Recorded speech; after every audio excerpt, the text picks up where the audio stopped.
Hello everyone, আসসালামু আলাইকুম। Welcome to my YouTube channel. Guys, আমার জানা মতে তোমরা অনেকেই অনেক রকম করে পটলের ভাজা করে দেখেছো।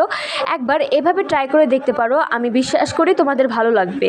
আর এভাবে পটল করে খেতে আমার নিজেরও খুব ভালো লাগে, কারণ পটলটাতে যখন আমি পেঁয়াজ আর মরিচ দিই তখন ওই পেঁয়াজ মরিচ যে ভাজাটা থাকে আর ওই ভাজাটার পরে যে তেল থাকে ওটা দিয়েই এক প্লেট ভাত আরামে খাওয়া হয়ে যায়। তাহলে চলো বেশি দেরি না করে তোমরা ভিডিওটা দেখতে থাকো, আর আমার ভিডিওটা শেষ পর্যন্ত দেখার অনুরোধ রইল।